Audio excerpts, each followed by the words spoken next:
नाम चला ले, कुछ करने की जरूरत नहीं। श्री जी की सेवा है, अगर नाम जप नहीं हो रहा तो भगवत सेवा है, पर वो दूसरे नंबर में आए। हमारी जैसी धारणा बनी शुरू से महापुरुषों के पूज्यपाद से उड़िया बाबा जी महाराज, पूज्य श्री भाई जी महाराज और भी बड़े भगवत प्रेमी महात्माओं का गंगा किनारे जो दर्शन स्पर्श संभाषण हुआ, उससे एक हमने संत देखे सैनपुर में, वो जैसे बच्चा नहीं ऐसे पढ़ता, ऐसे पढ़े रहते थे। प्रायः आए थे कहीं बाहर से, विचार किया कि वृद्ध शरीर इसलिए होगा, लेकिन अंदर नई अवस्था में अंदर एक जिज्ञासा रहती थी। कोई पद्मासन में बैठा तो हमें बात जरूर करना चाहिए, इतने देर बाद उठे कोई मतलब संत महात्मा, उससे हमें लगता था कि इनकी भावना, इनकी धारणा मतलब देख। तो एक दिन उनके समीप गए, धीरे धीरे ऐसे चरण दबाने लगे, ना ना ना ऐसे। महाराज हमारे अंदर एक प्रश्न उठ रहा है, क्या आप शरीर अस्वस्थता के वृद्धावस्था के कारण पड़े रहते हैं? उन्होंने हमें कोई अस्वस्थता नहीं, भगवान हमने जब देखा तब आप ऐसे ही, जैसे वो ऐसे नहीं करवट लेके ऐसे ऐसे पड़े रहते हैं, ऐसे सिकुड़े से ऐसे।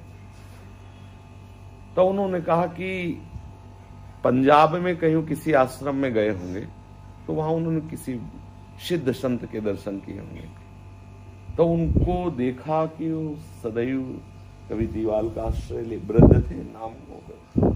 तो उनसे जब वार्ता हुई तो उन्होंने कहा, जीवन में हमने केवल नानक नाम जहाज है, चढ़े सो उतरे पार, कि नाम रूपी जहाज में चढ़ गए। बोले बस उनसे हमारी लगन लग गई कि अब हमें निरंतर नाम जप करना है।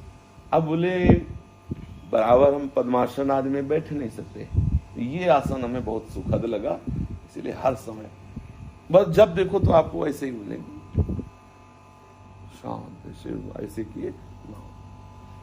और हमारे भी लगन लगी कि आप सब एक तरफ करो, पहले निरंतरता की तरफ बढ़ो, निरंतर चलना चाहिए।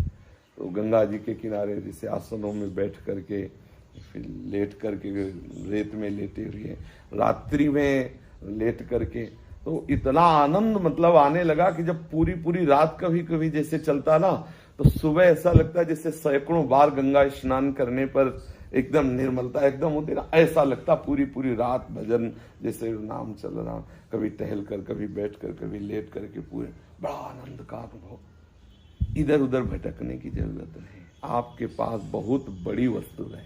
दो बातें समझिए, सबसे बड़ा सुख ब्रह्मा जी का है, वो भी उस सुख का किनका भी नहीं है जो अपना सुख है, सहज स्वरूपानंद।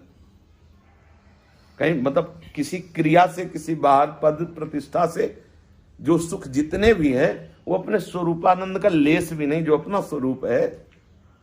जिसे भगवान शिव के लिए कहा गया, शंकर सहज स्वरूप संहारा, लाग समाधि अखंड पारा।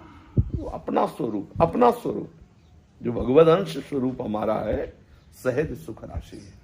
ब्रह्मा जी के भी सुख से मतलब हमें किसी सुख की प्राप्ति के लिए कहीं कुछ जाने की, कुछ क्रिया करने की जरूरत नहीं। पहली बात समझ लो, आपका जो स्वरूप जितना आनंदमय है, उतना आनंद ब्रह्मा का पद भी नहीं है, वो आप हैं। मतलब कोई साधना से वो पदवी प्राप्त करनी ऐसी नहीं है, वो आपका स्वरूप है।